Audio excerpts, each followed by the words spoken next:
কুল্লু নাফসিন যায়িকাতুল মাউত সুম্মা ইলাইনা তুরজাউন। আমানতু বিল্লাহ, সাদাকাল্লাহুল মাওলানাল আযীম। মানুষ তো এরকম রূপ ধারণ করেছে, জানাজার নামাজ যদি মনে করেন 10টায় দেওয়া হয়, আর সেখান থেকে যদি 5 মিনিট অতিক্রম হয় পিছন থেকে বারবার আওয়াজ আসে, আরে ভাই জানাজাটা কেন দেরি করতেছে, তাড়াতাড়ি পড়ান না। আমি তাদের উদ্দেশ্যে বলতে চাই, আপনার চারপাশে যারা এই বাক্যটি উচ্চারণ করে তাদের চেহারাগুলো একটু দেখে চিনে রাখুন। আল্লাহর কসম, যেদিন আপনি এখানে, আজকে হোক আর কালকে হোক, 6 মাস পর হোক আর 6 বছর পর হোক, এই একই জায়গায় আপনি এইভাবেই শুয়ে থাকবেন, না আপনার কথা বলার শক্তি থাকবে, না আপনার দাঁড়ানোর শক্তি থাকবে, না আপনার বলার শক্তি থাকবে। ঠিকই একই মানুষগুলো আপনাকে রেখেও তারা তাড়াহুড়া করবে। এইটাই হচ্ছে পৃথিবী, আর এটাই হচ্ছে দুনিয়া। এই সবচেয়ে বড় বাস্তবতা থেকে আমরা যতই পালাবো, আল্লাহ তো ঘোষণা করে দিছে, সুম্মা ইলাইনা তুরজাউন। কোথায় যাবা?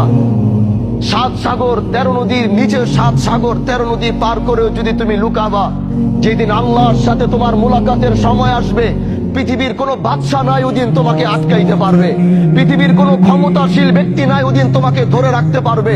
আল্লাহ যেদিন তোমার মৃত্যুর ঘন্টা বাজাবে, গোটা পৃথিবীও মিলে যদি আল্লাহর বিরোধিতায় লাগে যে না আল্লাহ তুমি চাইছো, আমরা তাকে যাইতে দিব না, গোটা পৃথিবী একাকার হয়ে যাবে, কিন্তু তাও তোমরা সেদিন তাকে বাঁচাতে পারবে না। আজকে আমার শহীদ ভাই, তার পৃথিবীর সবচেয়ে আপন হচ্ছে তার মা। যখন তার মা মৃত্যুর শয্যায় লড়ছিল, উনি তো সন্তান হিসেবে হাজারো চেষ্টা করেছে মাকে বাঁচানোর জন্য। এরকম হাজারো শহীদ মাকে বাঁচানোর চেষ্টা করেছে। কেউ হাসপাতালের বেডে করেছে, কেউ নিজের কোলের মধ্যে করেছে, কেউ ঘরের মধ্যে করেছে, কিন্তু পৃথিবীর প্রতিটা সন্তান ব্যর্থ হয়েছে।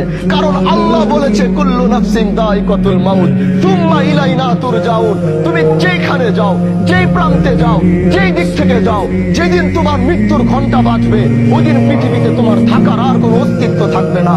এজন্য ভাই আমার, আসো এই জানাজায় 5টা মিনিট দেরি করো, তাকাও এই লাশের দিকে, তাকাও এই সাদা কাপড়ের দিকে, যাও ওই কবরের দিকে 5টা মিনিট গিয়ে তাকায়া থাকো।